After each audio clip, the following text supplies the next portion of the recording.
What's the deal? This your boy, Mr. Athletic over everything, and I am back with another video with the Graphtec CE 7000.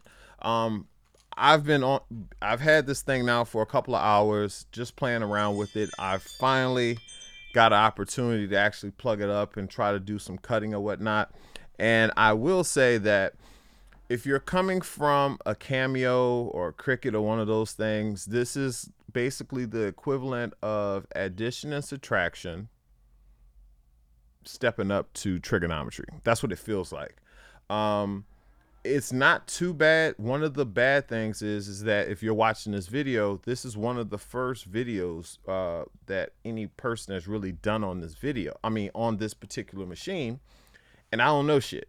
So that's where a problem is. But I'm trying to figure out and navigate how to use this machine now. I have a huge video with dealing with my experience with the Cameo 4 and why I jumped up to a professional cutter. My experience with their customer service was absolutely piss poor, and it forced me to go into this direction to the point where I wound up getting the machine for free and got my money back. But the machine is trash, so I won't really be able to do anything with it unless they decide to fix it or whatever the case may be. But what I want to do with this particular video is, and I don't know what number this is going to be within the series that I did. I think it might be video number 4. But I will say, if you're looking at this video from where it is right now, I'm actually at the bottom. I thought it was a full frame of me. This is a huge machine, massive. And if you take a look, that's the Cameo right there next to it. I mean, so this is no joke here. But what we're gonna do is we have a name on my name actually, and what we're gonna do is we're going to cut my name and see how it comes out. Now, the one thing I've seen so far with this particular machine is that it is extremely fast. I mean, it's powerful. It's a little loud though. They have a fan that kicks on a little bit, which is not a problem for what I'm using it for, the application. But let's just see what happens here. Let's see what it cuts like. So here it go.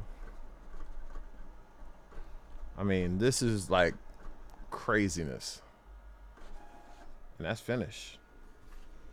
And the one thing that trying to get used to this particular machine is learning the depth and actually how to go about setting preferences and stuff like that.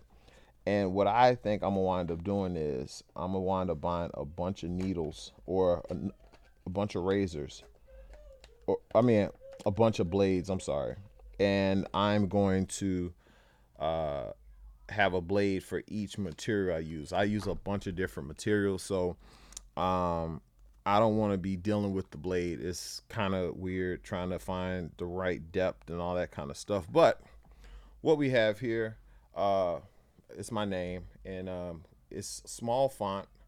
And this is something that I was really one of the main reasons why I went this route. Let's see if we can, hold on, let's see if we can get this to focus. All right, let's see. And it weeded my name out. I mean, it cut very well. Um, I mean, super good, super clean. My name is spelled a little weird, but this did very well. It's fast. Um, I'm still trying to figure out exactly how I'm going to go about, using this to implement early into my business, because right now can't get it to work. But anyway, but right now, uh, there's going to be a huge learning curve. I can see now. This is like a professional piece of equipment.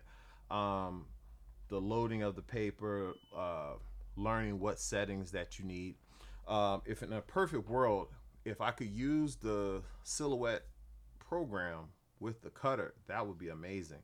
I believe you can do it. I've heard people say you can do it. If you can do that, I'll be able to be up and running this weekend, being able to produce shirts and whatnot. So far so good with the machine. I wanted to make sure I did this little video. I'm gonna put this one out probably before I put some of the other ones out, but the speed in which this thing works, it's a massive machine. And I was actually getting having second thoughts about this unit, mainly because I thought I bought the wrong size. You know, I wanted to get the 24 inch. Had no experience with this platform, and that was $2,000, which this wasn't cheap either, like 1,400 or something like that. And buying the older model was only $100 difference, so it didn't make sense for me to buy that one. And there's no support out there. You call Graphtec, a bunch of people that don't speak English that good. So I'm just going to be figuring it out on my own. But I know that I have a top of the line machine, which is going to increase my productivity as well as the quality of my work. And that's all that's important. Like I said, we're building AOE, custom apparel, from the ground up. I'm going to be taking you guys for a ride with me as I do this. And like I said, the website is JMike Fitness. Actually, it's not JMike Fitness. I'm sorry. That's another website I have. It's athletikovereverything.com. I don't have some of the new items that I have, but the items that I had up there now are pretty dope. Please go on there and check it out. Support. This is Jason Mike, Mr. Athletic Over Everything. Later.